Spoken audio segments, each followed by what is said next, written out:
Hi, welcome to 10 Minute Violin. We're so glad to have you join us here today. I'm Miguel Ramirez, and this is the live stream training session for the 10-minute practice video titled Violin 3-Point Bow Draw. So I want to make sure everyone has a good understanding of our format here at 10 Minute Violin. First of all, I want to clarify that this session here is not the 10-minute practice video itself. This is the training session where we'll explain in detail how to best approach the material presented in our Violin 3-Point Bow Draw 10-minute practice video. It's important to watch this training session at least once before following along with the 10-minute practice video so you can optimize your time spent with it. There will also be a question and answer time at the end of this training session for those of you who are tuning in live, and the separate 10-minute practice video will be available on our YouTube channel directly following this session. An easy way to think about it is if you view this live stream training session as your lecture or your class, and the separate 10-minute practice video as your lab or your homework. At this time, I'd like to introduce my brother and co-host of 10-Minute Violin, John Ramirez. Hello. Glad to see everybody here. We got some exciting news. We hit 100 subscribers, which was kind of a milestone for us, and we got up there pretty quick. So it's kind of neat that we have an interest in what we're doing, that people are interested in what we're doing. So it allowed us to be able to get our custom URL for our YouTube channel. So thank you very much for subscribing to our channel. We'll be coming to you in a few minutes with everybody that's online on our chat to say hello, but I'm going to send you back to Miguel right now. Okay, so if you want to take a second and introduce yourself in the chat, let us know your name and where you're tuning in from, what city you're in and all that. That'd be great, and we could say hi to you. The other thing I wanted to mention is that right now we're in California and there's like a big heat wave right now, and what they're saying is that sometimes they might be doing some rolling blackouts and stuff. So if for any reason, hopefully it doesn't happen, but if we lose power here, we'll just have to call it quits for today, and we'll have to try again with this live stream again another time. But we'll hopefully that doesn't happen. Okay, so in this training session, we're going to apply the bow control skills you developed from the past few videos and begin the introductory process of moving the bow across the strings. So this week there's going to be fewer exercises, but they're going to be longer ones. And so the first few exercises will not be directly related to the three-point bow draw, but they're included because they're really important and are going to further develop your previous skills. And then the bulk of the practice video is dedicated to beginning that three-point bow draw with the bow actually on the strings. Finally, we hope this information will be valuable for you no matter what level you're on at the violin, and will also be helpful for those of you who are viola students. Now I'd like to take a moment to say hi to those in the chat room. Let's maybe go back to John and see who is joining us today. All right, so we got several people on, but we haven't got, we got somebody up right now. We have Calvin from, it looks like New Jersey. So hello. So we'll just wait for a lot of other people to come on our chat, and we'll probably greet everybody at the end of our stream. All right, so back to Miguel. All right, and so you can submit your questions in the chat anytime during the training session, and we'll get to as many as we can after we finish covering all the material. Since there is about a 15-second delay between broadcasting live in our studio and when you receive it at home, try to submit your questions before the end of the three-point bow leaps section of the training to make sure that we see them. Last few things before we dive into the material. Follow the links below if you'd like to book an online private lesson with me or John.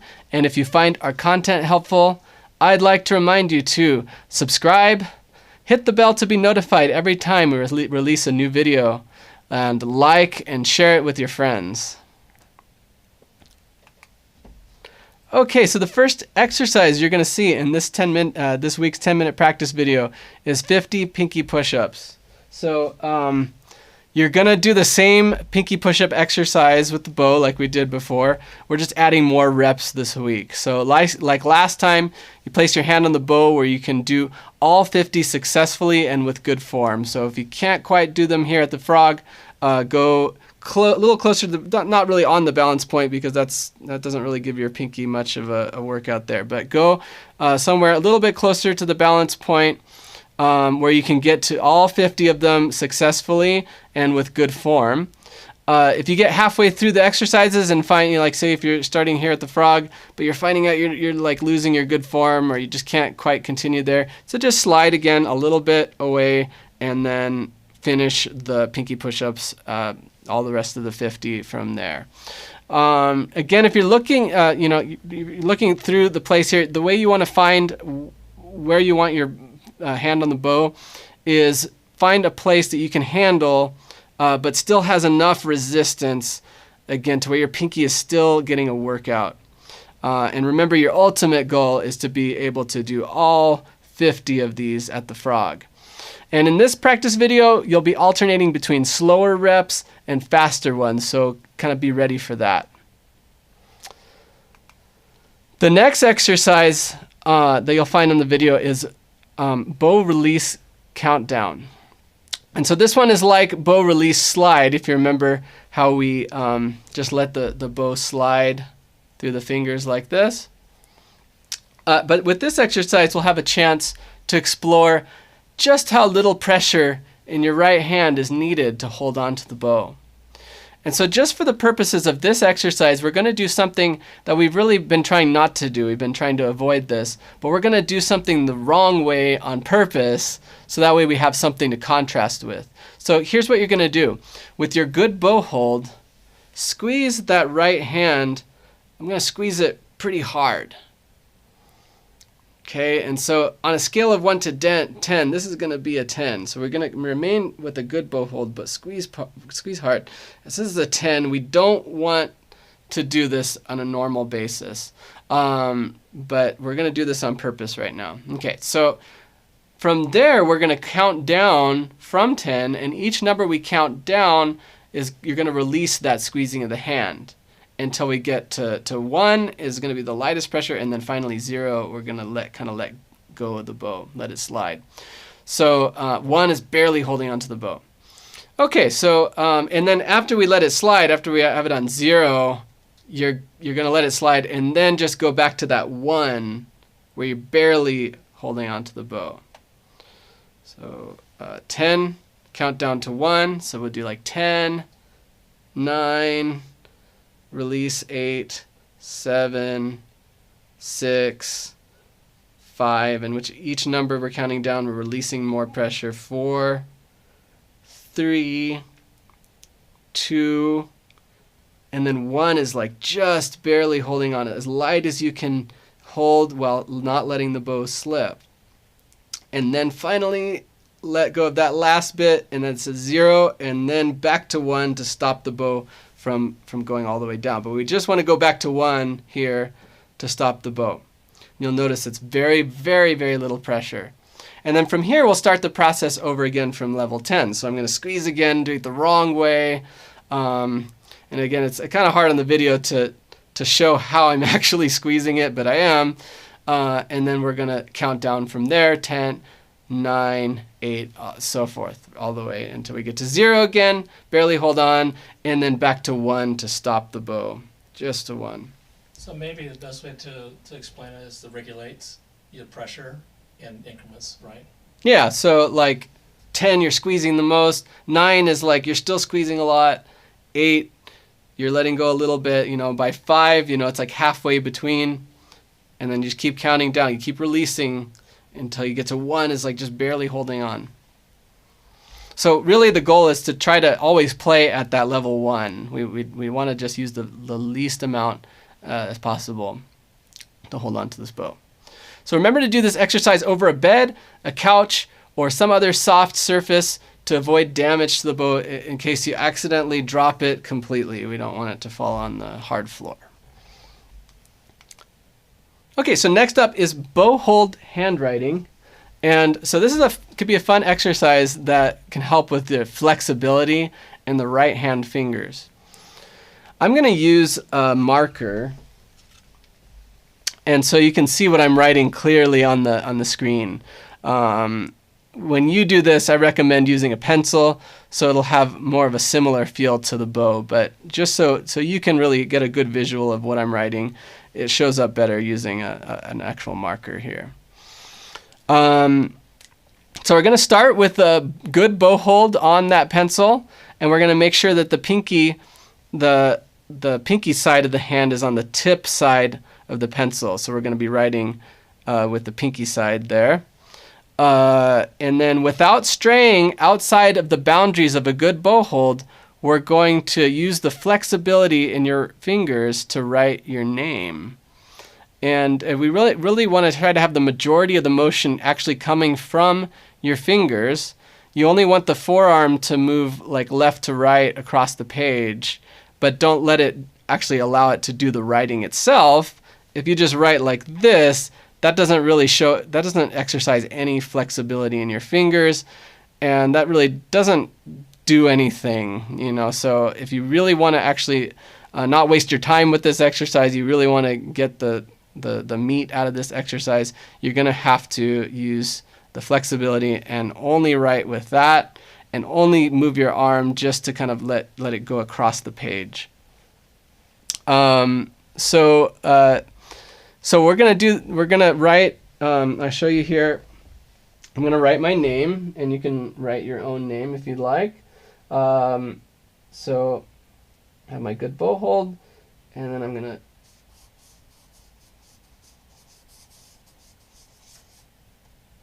and it doesn't have to look great, you know. You're just getting used to writing. I know that we don't usually write like this. Underneath that, we're going to write press play every day to remind ourselves to do just that. Press play every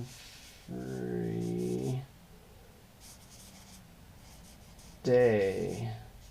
And so notice all that good motion in my hand, and I'm just kind of moving my arm across the page. Of course, you can write anything you'd like. If you want to change it up, that's fine. The goal is to gain some control over the flexibility of your fingers. All right, now next we're going to take the bow, and with a good bow hold, we're going to kind of trace the letters we just wrote. So I'm just going to go over these letters. It's not going to write anything, obviously. But I'm going to do the same thing where I'm just using the flexibility of the fingers, right? And it might be a little bit more difficult to control with the actual bow in your hand because it's heavier than the pencil, and it also has it's longer, so it has all that weight that you have to control. It's a lot harder to control. But of course, that's what we're using. This is the actual tool that we're using. So we want to get good at controlling the actual bow itself. All right. So that's basically what you're going to be seeing in that exercise in this video this week. All right. Now, going on from there, here's where we start to work directly with the 3-point bow draw. And this exercise is called 3-point staccato with rests. And for this exercise, we'll use a metronome. You don't even need to have your metronome available, since you'll be able to hear mine in the practice video. So if you're practicing along with the practice video, you just use the metronome that I'm going to use. You listen to that. Okay, so let me get my metronome queued up here.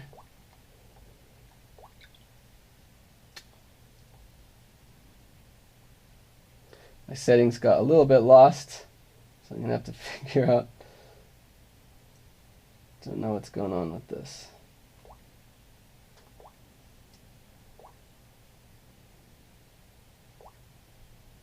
All right, this is not the metronome that I was originally using. Ah, there we go. See, this is what I get for using an app metronome instead of an actual metronome. Either one is fine. A lot of times I do like to use the real metronome. I didn't have mine with me today, so have this going on here. Okay, so we're gonna start the metronome at 60, and the basic format is this: we do one staccato note down bow with the metronome, and then we rest for 3 metronome ticks with the bow remaining on the string, and then do another staccato note, this time up bow, on the following metronome tick. And then we'll repeat that process on all 3 points of the bow and all 4 strings. So I'll start the exercise on the E string in the middle of the bow, and then I'll talk you through all the specifics for each point in the bow. And you're going to find that in the video itself. I'm going to also start on the E string. So we'll do this in the order that we do it on the video. And so first we need to check our arm level. So remember that we're at the middle of the bow on the E string. And in fact, on any string, our forearm is horizontal, right? In the middle. So in the middle of the bow, the bow is drawn across the strings led by the hand. And as it's led by the hand, notice that the arm bends at the elbow, right there. So I'm leading with the hand, but then it's actually bending at the elbow. In the middle of the bow, your hand should feel pretty neutral. Your right hand should feel pretty neutral, and take advantage of the rests to be fully aware of this feeling in the right hand. So I kind of want to make that, almost think of like connection between my brain and the right hand, and really be aware of how everything feels, and we're trying to get for that level 1 pressure. When you draw the bow for the staccato, you want to make sure that the bow is moving along one angle or plane, and that plane should be the same on all 3 points of the bow, right? So, or of all 3 points on any string. So another way I think about it is that it should move like a dart or an arrow along a single trajectory. So remember those straight lines that we had practiced with the dowel, right? So the bow should be moving the same way. It shouldn't, it shouldn't be like a stunt airplane, doing nosedives and loop-de-loops and all these things, It should just be on one single plane like we did before with the dowel. And we want to keep that all the way through the bow stroke at any string, right? So whatever string you're on, whatever angle on, we want to keep that same angle. When you draw the bow, make sure that you're leading with the hand and bending with the elbow, and please make sure that you're not keeping the elbow in a fixed position and moving with the shoulder, okay? So when you're at the middle, again, we're leading with the hand and bending at the elbow for our little short notes that we're doing, but I don't want to see this where this stays like the same, because if this stays the same, the only other option you have is to move your whole elbow back, or your whole arm and elbow back like that, and that's not how we want to move. So lead with the hand, bend with the elbow. The shoulder should be just resting in one place, and the movement should only be from here and above. The mental engagement during the rest that I talked about is one of the main features of this exercise. So I want you to not lose that. If during the rests, like those 3 counts in between, if you feel bored there, and you're just kind of waiting for the next one, that really means that you're not doing the exercise correctly. Here are the things that you need to check during the rests. Are your fingers as close to the level 1 squeezing as possible? If they're closer to 10, then release them as much as you can, while keeping your bow nice and stable. And then, is your bow stable on the plane for this string during the rest? Or is there any movements that are happening during the rest? Is it hard to keep it in one place? Is it moving back and forth like this? There's a lot of things. We want to keep it absolutely still during those rests. And then are you still at the correct arm level, or are you letting it droop, which might also change your bow level too, right? So those are a lot of those things that you have to check out and ask yourself every time during the rests. If you're engaging that much and you're asking yourself all those questions and monitoring everything you're doing, then it might even feel then at that point that the rests are going by too quickly and you don't even have enough time to check on everything. And if that's happening, that's a good thing. Okay? So let's give it a try here. I'm going to start the metronome. So I'm checking my arm level, horizontal, and then I lead with the hand. 1, 2, ready, go.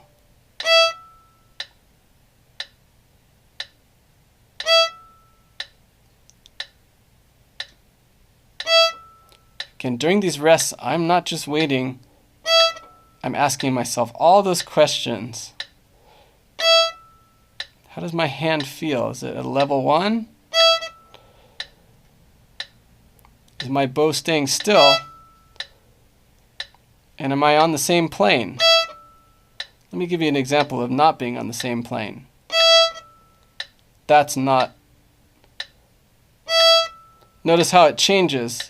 I'm on the same string, but I'm changing my plane. That doesn't look like a dart or an arrow. I'm going to show you the correct way again.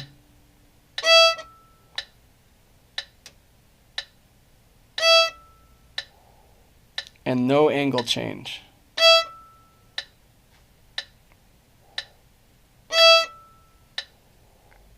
Okay, so let's go to the tip and do the same exercise. First, check if your arm level is correct and that your bow again is on that same plane as it was in the middle. Here you'll also lead the bow stroke with the hand and bend from the elbow. And one very important point before we start, at the tip, with the right hand still as close to a level 1 pressure as possible, we need to pronate into the index finger, and we're going to hold this pronation to get a consistent volume. The bow at the tip is very light. It's very light there. So it needs that extra weight, that pronation, to match the volume in the middle. And it sounds like this.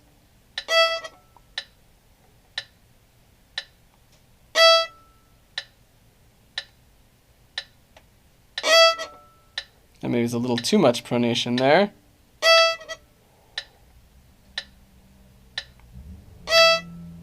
That was just enough.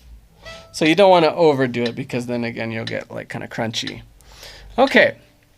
The next one we'll go to the frog, and we're going to again check the bow arm level and make sure the bow remains again on the same plane as it did in the middle at the tip. So remember that it's essential that the bow stays on this plane or trajectory as you move through the short bow stroke. Remember that? Okay, because we're at this frog, the bow is really long at the tip side. And in order to balance that weight, we have to engage the pinky. So it should feel similar to a pinky push-up, but without actually doing the push-up movement. And that's how we balance all the weight that comes from the rest of this bow here. If the bow is balanced with the pinky and your bow arm level is correct, then you have the ability to lift the extra weight that's found at the frog off the string, which allows you to avoid that crunchiness or crushed sound that can notoriously happen at the frog. So I'm lifting off all the extra weight because I'm balancing the bow with my pinky. Now, the other thing that we have to do at the frog is that notice that I'm actually leading this motion not with the hand, but with the elbow. And if you remember how we had worked on our level changes, how we originally had, put the hand up to the ceiling, and then we did the same thing with the elbow. Okay, so this is kind of similar thing that we're doing here, but we're moving the bow across the strings, and we're doing that. We're not leading the hand because that would make it do this, but we're actually leading it with the elbow. So if you notice here again, it's like that elevator.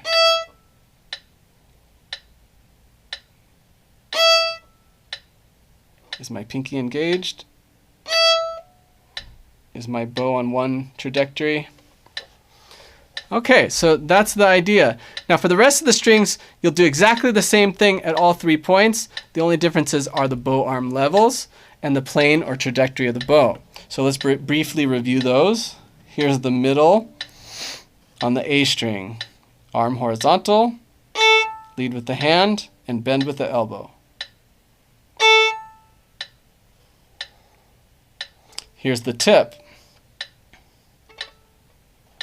Lead with the hand and bend with the elbow, but we have to remember to pronate at the tip.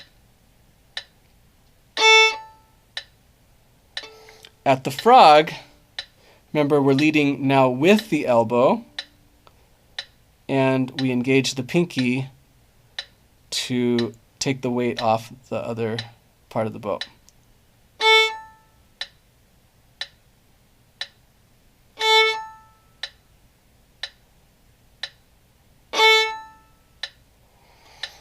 Okay, D string. Horizontal here, lead with the hand, ready, go.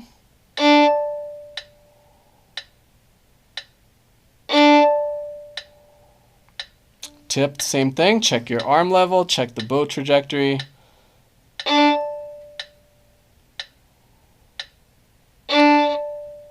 Again, leading with the hand. The frog, leading with the elbow.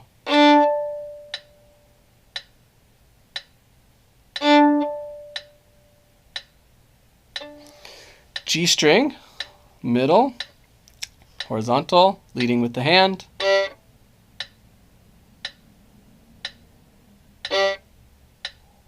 Checking everything out.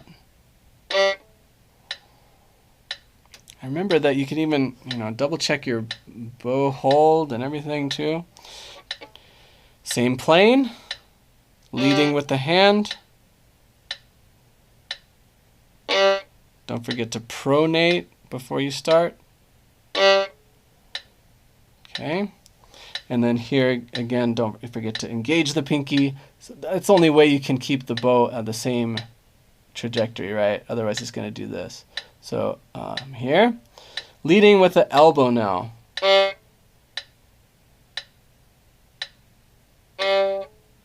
And when I'm stopped, I still have to engage that pinky while barely holding onto the bow. So it's interesting, you have to pronate, but you still have to be as close to that level 1 pressure. You have to engage the pinky, but again, you have to be as close as possible to that level 1 that we did, like the 10, 9, 8, 7, 6. We want to always be as close to that level 1 as possible, no matter where we are on the bow, no matter how loud we're playing and all that. Okay. So then the last exercise this week, it's gonna, like I said, it's a shorter one today. The practice video is still the same length, around 10 minutes. But these exercises definitely take more time, and they need that much time for you to practice every day with. So now that you can do staccato at all 3 points in the bow, we'll use that same skill, but instead of leaving the bow on the string during the rests, we'll lift it off the string and leap to another place in the bow. So some key things to make sure. So what we're doing is we're leaping from place to place. And so some of the key things to make sure that are happening in this exercise are when the bow is leaping from place to place, it needs to move above the strings at that same consistent angle or plane. So if I'm on the A string, I need to be, as I'm leaping from place to place, I don't want to be doing this in between or any form of that, like even if it's subtle. I want to keep it at that same plane. Of course, it's lifting off the bow, so it's going to do this, but you could still have it at the same angle no matter how far you lift it off, right? So same angle there. All right, so that's one thing. You also need to make sure that it stays straight. So remember, parallel to the bridge and perpendicular with the strings, and it should stay like that all the way through, right? Say if I'm on the E string, I want to keep it straight all the way through. And then the other thing is you want to make sure it stays pretty much above the same sounding point, which is going to be in the middle between the fingerboard and the bridge. So even when it's traveling, we don't want it to travel over, the fingerboard and then come back over here. We want to keep it traveling exactly in that same sounding point. All right, so I think that's most of what you need to know. One more point about this exercise, that it can be very challenging at first. You might find as you do it, your bow might even want to shake around, So even if it's not doing those other things, it might want to kind of just shake, and it might be hard to control. Or you can't keep it on one plane, while you're in the air. Or it's just not as controlled as you like it to be. Okay, so please don't give up on it. It might feel like, if you're going through this at first, it might feel like, oh, this is impossible. But just be patient and work little by little to find and correct anything that's causing the problems. And in time, you'll get it.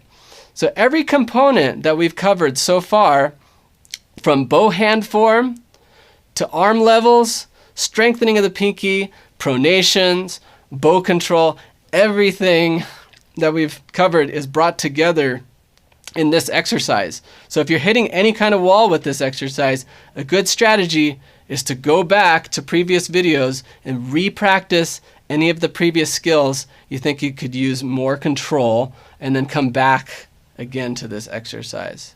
Other than that, you just stick with it and you'll get it.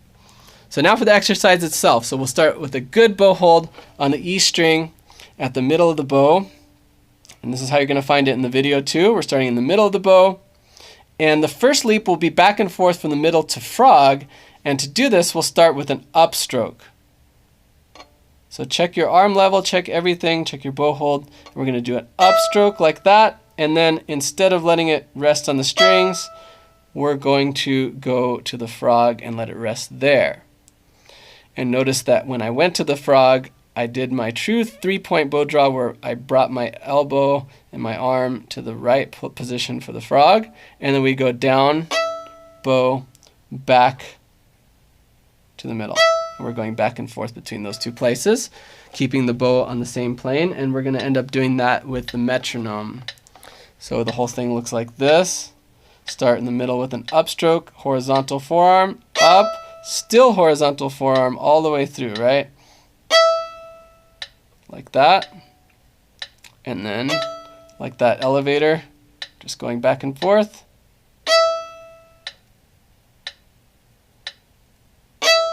And again, I'm using the rests to really check everything out.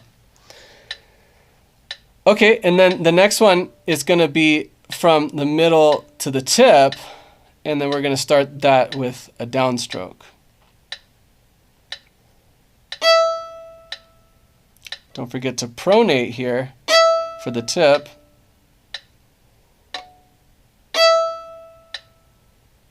If I don't pronate, I'm not going to get any sound.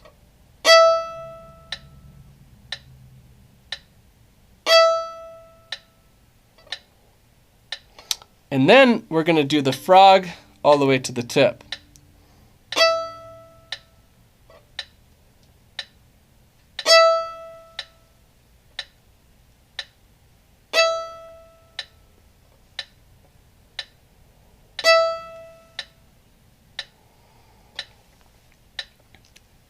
All right, and then we'll just cover briefly the rest of the levels, and then that'll be it for today. So starting on the A string, check my arm level, up bow to the frog. I think I let my bow kind of get away from the plane there, so I'm going to try that again. I think that was better. Downstroke to the tip. I don't want to forget to pronate here at the tip.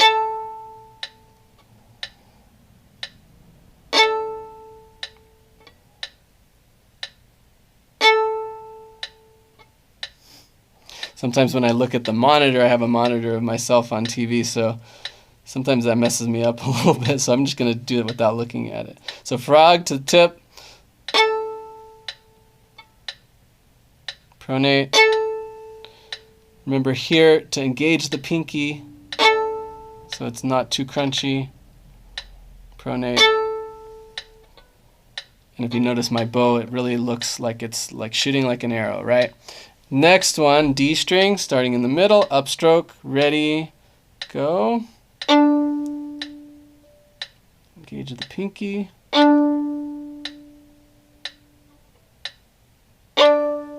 And so forth, and then we're going to do it from the middle to tip. Pronate.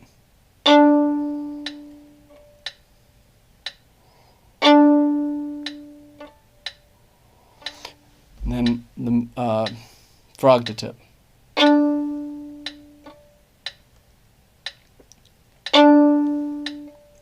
Engage the pinky. Pronate. And then finally the G string, frog, middle to frog. Check your arm level, check your bow hold. Adjust mine there, ready, go.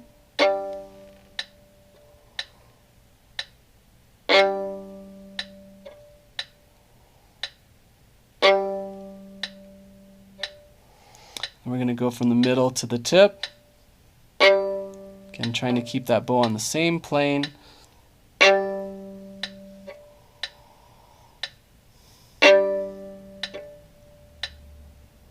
And then let's go all the way to the frog.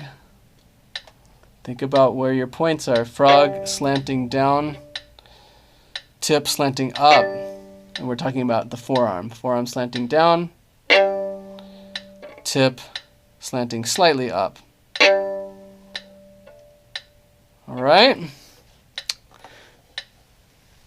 Again, be patient with it. It's not all necessarily going to happen right away, especially if you're brand new to this exercise.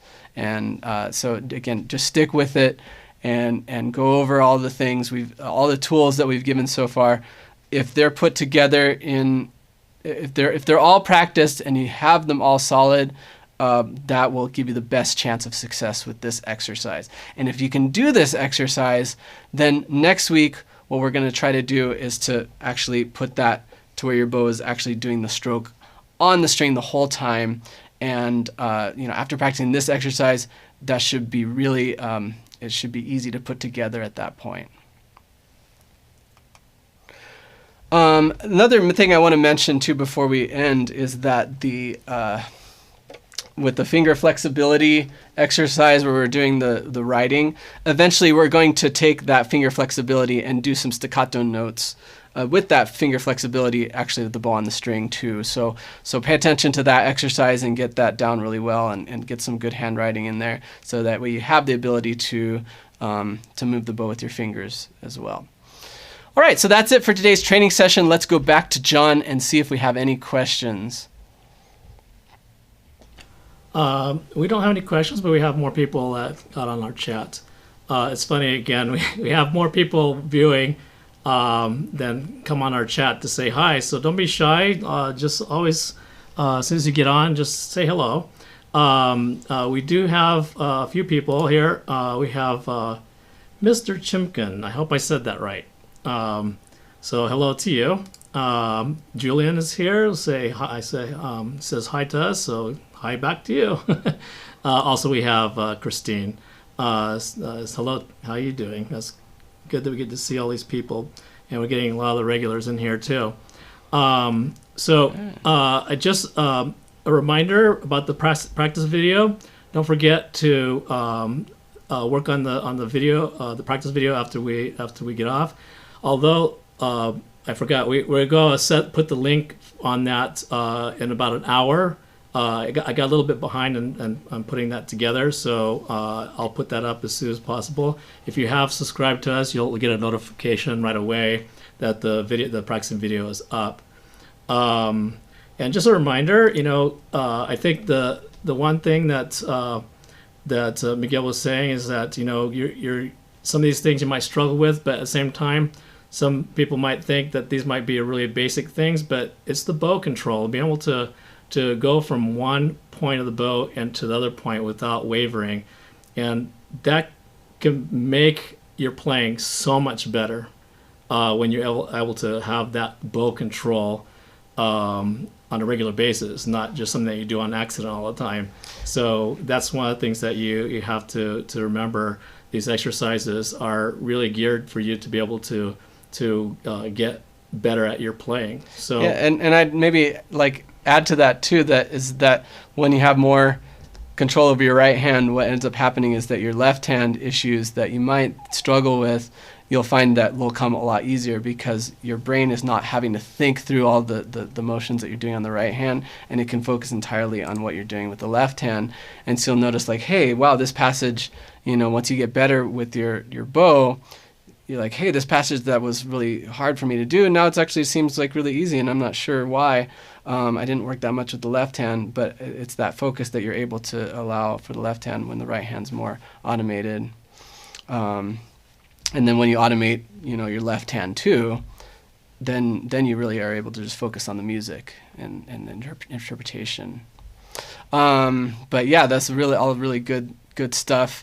What ended up happening last week is that we recorded the whole practice video, and we found out that for one reason or another is that the way the microphone ended up not connecting, and we ended up with no sound. So we had to record it all over again. So I think actually you're going to have it up in an hour. That's pretty good for for how quickly we put that together. That's actually pretty good. I had to scramble to get this all put back together again. So it'll be ready in about an hour, and then again I'll post it, and you should be able to get notification. If you haven't subscribed, please subscribe. And then I want to say one more thing. We have one more person that wants to say hello, and that's Evelyn. So I want to say hi to her. So I'm just going to send you back to Miguel. Hi, everyone. I got a chance to say hi to everybody, too. And thank you again for joining us. Thank you for saying hi in the chat and everything. We really like that. It helps us to feel connected to our audience. And hopefully it helps you feel connected to us, too. And I want to remind you, like John had said, we want to press play every day. And that is meant specifically for the practice video. Of course, the training session, you can play that over and over again as you need to, but definitely that practice video, if you got the understanding of what you need to do, that practice video, press play every day, and it's going to really help you. All right. Again, follow the links below if you'd like to book a private lesson with me or John. And if you find our content helpful, I'd like to remind you to subscribe, hit the bell to be notified every time we release a new video, like and share it with your friends. So join us next time as we continue the series on bowing. And don't forget to follow up with the daily with the Violin 3-point bow draw 10-minute practice video and press play every day. And goodbye for now.